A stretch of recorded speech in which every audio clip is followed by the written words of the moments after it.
येत्या येत्या 4 जानेवारीला आपला ग्रुप बीचा पेपर होणार आहे. तर त्यासाठी काहींना कळत नसेल की कसा अभ्यास करायला पाहिजे, काय करायला पाहिजे, खूप कन्फ्यूज असाल आणि अजून पण काही मोटिवेशन नसेल येत, तर त्यांच्यासाठी एकदम युजफुल आहे. आणि अशांसाठी पण आहे की ज्यांचा अभ्यास झाला आहे, कॉन्फिडन्स नाही आहे, ते भीती वाटते. तर आता कमी टाईम उरलेला आहे. तर ह्या टाईमामध्ये आपण तरी डिस्ट्रॅक्शन वगैरे सगळं दूर करायला पाहिजे. फोन थोडा दूरच ठेवायला हवा आणि जास्त व्हिडिओ वगैरे तेच बघा जे अभ्यासाशी रिलेटेड असतील. आता मी एक शेड्यूल बनवलं आहे ते सांगते. आपण आता डेली आता जितके दिवस उरले आपण कमीत कमी एक पेपर तरी दिवसा म्हणजे प्रत्येक दिवशी एक PYQ पेपर तरी आपण सॉल्व करायला पाहिजे. म्हणजे ज्यांचे फक्त ग्रुप बीचे झाले असतील 2021 जरी समजलं, 21-22 पासून जरी केला तरी चालेल. 2021-22 पासून करा आणि 2024 पर्यंतचे ग्रुप बीचे किती 3-4 पेपर असतील ते करायचे. ते सगळे व्यवस्थित ॲनालिसिस करायचे. आता ते ॲनालिसिस कसं करायचं त्यापेक्षा यूट्यूबला व्हिडिओ असतात. तुम्ही असं टाकलं की analysis previous year question paper जरी टाकलं, पुढे वर्ष टाकलं 2023-24, तर लगेच व्हिडिओ भेटेल. तो एक व्हिडिओ कंप्लीट करायचा, त्याच्यात जो डेटा दिला आहे तो बघा, वाटल्यास तो लिहून घ्या आणि स्वतः पण दिवसातनं फक्त 2 तास द्या आणि तो एक क्वेश्चन पेपर सॉल्व करा. बस थोडासा कॉन्फिडन्स बिल्डअप होईल त्याने. त्याच्यानंतर जे मेन आपल्याला डेली आपण करायला हवं, तर ते आहे की आपण PYQ सॉल्व करायला पाहिजे. जास्तीत जास्त PYQ आपण सॉल्व करायला पाहिजे. कारण आताचा जो ट्रेंड आहे त्याच्यामध्ये पाहिलं असेल की 62+ कट ऑफ गेला आहे. त्यामुळे सगळ्यांच्या मनात खूप भीती आहे, पेपर परत सोपा आला तर कट ऑफ परत पुढे जाईल आणि सोपा पेपर म्हणजे PYQ रिपीट होत असता. तर यामध्ये पण PYQ सपोज रिपीट झाले तर ते आपले चुकता कामा नये. त्यामुळे 21,000+ PYQ बुक असेल काहींकडे लोकसेवा अकॅडमीची आप्पा हातनुरे सरांची, तर ती करा. आणि मी पण यूट्यूबला व्हिडिओ अपलोड करते जे मेन टॉपिक्स आहे, जे काहींना खूप कठीण जातात किंवा बोर होतं सॉल्व करायला PYQ, त्यांच्यासाठी ते युजफुल आहे.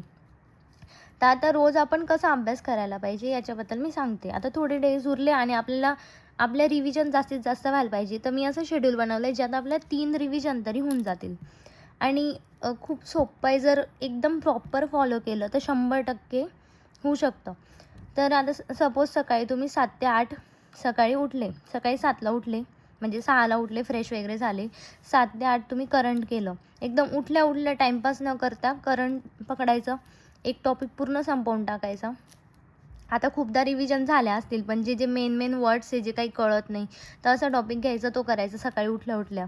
त्यानंतर 8 ते 11 लगेच जर म्हणजे 8 ते 11 करा किंवा 8:30ला तुम्ही जर लॅबमध्ये जाणार तर 8:30 ते 11 तुम्ही GSचा पहिला सब्जेक्ट करणार, जो 15 मार्काचा राहील.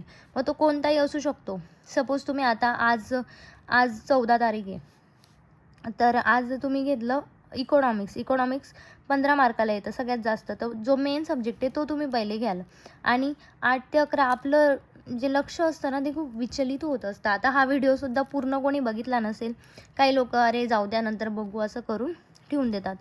तर तसं नको व्हायला पाहिजे. आपल्याला पेपर काढायचा आहे, जास्तीत जास्त मार्क जरी मिळवायचे नाही तर घरच्यांना काय तोंड दाखवणार, बरोबर. तर आता सपोज तुम्ही 8 वाजेला बसला, तुम्ही PYQ पहिले घ्याल किंवा थेरी नोट्स घ्याल. आता इकॉनॉमिक्स आहे तर पहिले थेरी कराल. तर यामध्ये काय करायचं, आता पहिला सब्जेक्ट सपोज पकडला सार्वजनिक वित्त, पहिला टॉपिक धरला. तर हा टॉपिक आहे ना तुम्ही टायमर लावायचा आपल्या फोनमध्ये 15 मिनटाचा किंवा 30 मिनटाचा, की 30 मिनटाच्या आत हा धडा माझा व्हायला पाहिजे सार्वजनिक वित्ताचा. तर समोर असा टायमर लावायचा.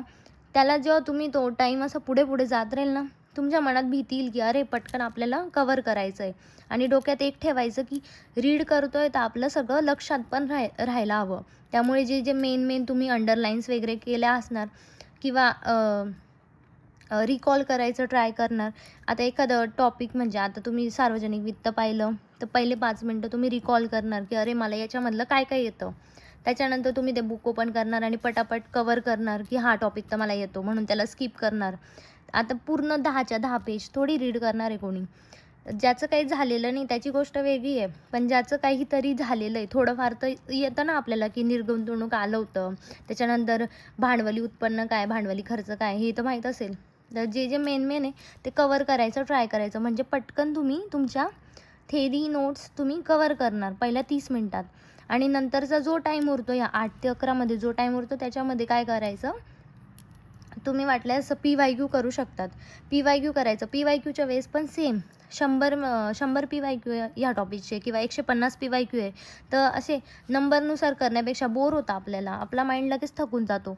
तर नंबरनुसार करण्यापेक्षा रँडमली कोणताही PYQ करायचा. 2016चा आता केला, 2018चा केला. जर बोर झालं तर, नाही तर पटापट सगळे PYQ कवर करायचे. त्याच्यासाठी पण टायमर लावायचा. 30 मिनिटाच्या आत माझा हा टॉपिक व्हायला पाहिजे. असं कराल तर तुमचे जे मेन सब्जेक्ट्स आहेत ते पण कवर होत जातील. ज्यांची थेरी एकदम पक्की झाली आहेत आणि फक्त PYQ करायचं आहे तर त्यांनी फक्त PYQ करा.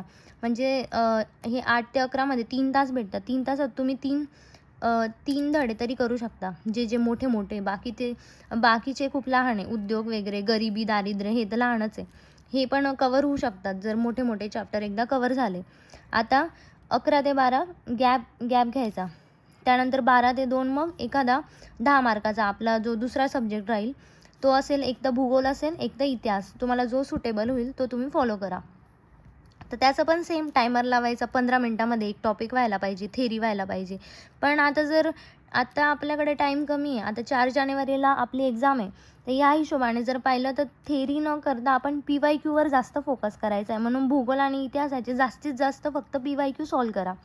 तर मग 12 ते 2मध्ये 2-3 चॅप्टर्सचे तरी आपले PYQ सॉल्व होऊन जातील. किंवा 2-3पेक्षा जास्तीत जास्त म्हणा 4-5 तरी करायचे. आता सगळे 2011पर्यंतचे सॉल्व करण्यापेक्षा रँडमली घ्यायचे कोणते पण, की जमतं आहे का आपल्याला चेक करायचं. जर सॉल्व होत आहे तर तो चॅप्टर स्किप करायचा आणि जो चॅप्टरचा आपल्याला येत नाही आहे त्याचे व्यवस्थित PYQ सॉल्व करायचे. म्हणजे याच्याने आपल्याला कॉन्फिडन्स पण येईल की अरे नाही, मला याचे जमतं आहे, माझा हा चॅप्टर झाला आहे. त्यानंतर 3 ते 5. आता 2 ते 3मध्ये परत 1 तास गॅप. तुम्हाला काय चहा घ्यायची, काय घ्यायचं तेव्हा घ्या किंवा एक नॅप घ्या. त्यानंतर 3 ते 5 2 तास मिळतात. त्यामध्ये आपण मॅथ सॉल्व करायला पाहिजे. काही लोक झोपा काढतात लॅबमध्ये 3 ते 5. त्यापेक्षा मॅथ सॉल्व करा. आणि मॅथ आपल्याला 20 मार्काला येतं. त्यामुळे जे मेन चॅप्टर्स आहे, आता ढवळे सर पण त्यांचं लाईव्ह घेत असतात सकाळी. त्यापेक्षा मग ते रेकॉर्डिंग आपण पण ऐकू शकतो ना 3 ते 5. तर ते करू शकतात किंवा PYQ सॉल्व करू शकता मॅथचे. त्यानंतर 5 ते 6 ब्रेक असतो. मग तेव्हा तुम्ही चहा घ्यायला जाऊ शकता.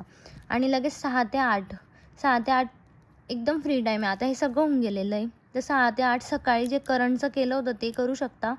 आणि जे आपण प्रिव्हियस इयर क्वेश्चन पेपर ॲनालिसिसचं बोलत होतो तर ते पण ह्या टायमामध्ये करू शकता. म्हणजे 8 नंतर तुम्ही पूर्ण फ्री होऊन जाल. आणि जरी मनात भीती असेल की अरे अभ्यास तर नाहीच झाला आहे, म्हणजे असं वाटतं की नाही झालं आहे, आता या दिवसामध्ये असंच वाटत असतं.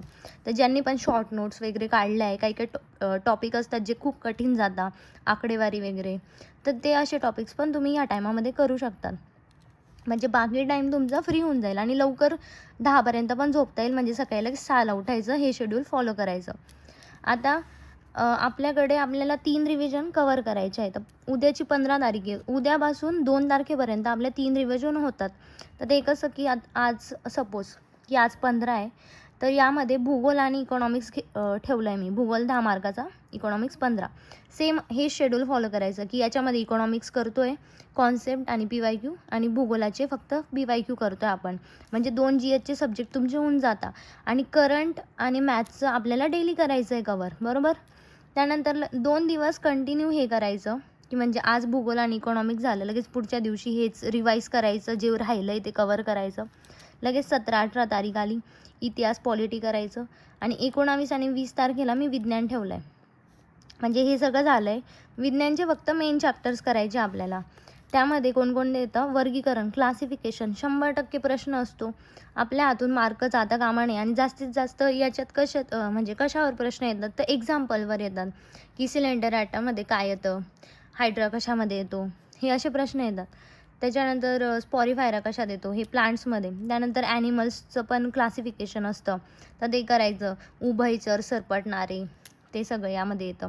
त्यानंतर न्यूट्रिशनमध्ये पण विटॅमिन्स वगैरे त्याबद्दल अभ्यास आहे, ते करायचं व्यवस्थित. डिसीज करून ठेवायचे, प्रत्येक रोग वगैरे करायचं. मी पण आता नोट्स बनवते आणि मी नोट्स सेंड पण केला आहे, व्हिडिओ पण बनवला आहे, तर तुम्ही ते पण बघू शकतात. एका पेजवरच मी सगळं डिसीज वगैरे दिलं आहे, ज्याचं ते पूर्ण रटून झालं ना, मार्क हातातून जाणारच नाही. त्यानंतर हॉर्मोन्स, एन्झाईम, हे सगळं हायजीन चॅप्टरमध्ये येतं. ज्यांच्याकडे भस्के सरांचं पुस्तक असेल हायजीनचं, ते त्याच्यातनं करू शकता, किंवा PYQच्या नोट्स त्या पण असतात. PYQ हे सगळे भस्के सरांनी दिलेले प्रिवियस इयरचे इंग्लिशमधून, किंवा ज्यांच्याकडे 21,000 आहे त्याच्यामध्ये सुद्धा दिलेलं आहे. तर त्यामधून पण हे मेन चॅप्टर्स करू शकता. हे 2 दिवस दिलेले आहे. त्याच्यामध्ये विज्ञान आपल्याला जास्त मार्काला येतो, तर त्यामुळे आपण तसा ठेवला आहे. कारण काहींना विज्ञान खूप कठीण जातो. इवन मला पण खूप कठीण जायचं आधी. त्यानुसार आता हे सेम फॉलो केलेलं आहे इथे. तर 2 तारखेपर्यंत तुमचं सगळं कवर होऊन जाईल.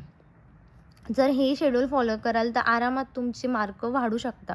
म्हणजे ज्यांचे आता 40-50 येत असतील त्यांचे 50च्या पुढे तरी जातील, आणि ज्यांचे 30 येत असतील त्यांचे 100% 50च्या पुढे जातील, जर हे शेड्यूल खरंच फॉलो केलं तर.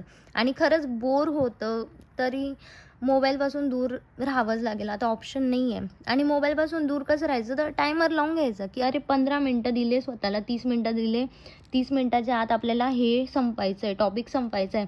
1 तास 2 तासाचं कोणीच लावायचं नाही आहे, कारण त्या 1 तासाच्या आत आपण 10 वेळेस पाणी प्यायला जातो, उठून बाहेर जातो. असं काहीच नाही करायचं आहे. शिस्तीत टायमर लावायचा समोर आणि पटापट कवर करायचं, ट्राय करायचं. आणि ह्या टायमाला तर मला नाही वाटत की कोणाला टाईमपास करायचं मन पण होत असेल. पण जरी ज्यांना कॉन्फिडन्स येत नाही आहे तरी त्यांनी हे फॉलो केलं तर एकदम बेस्ट राहील. आणि मी PYQचे व्हिडिओजसुद्धा अपलोड करते, ज्याच्यामध्ये मी भूगोलचं आधी घेतलं आहे, इकॉनॉमिक्सचं मी आता टाकणार आहे व्हिडिओज, ते पण घेतले. आणि करंटचे पण मी आधी व्हिडिओज घ्यायची, पण कॉपीराईट इश्यूमुळे मी ते आता बंद केलं. तर माझ्याकडनं जितकं होईल मी तितकं प्रोव्हाइड करत राहील. बाकी तुम्ही हे फॉलो केलं तर बरं होईल. ठीक आहे, बाय.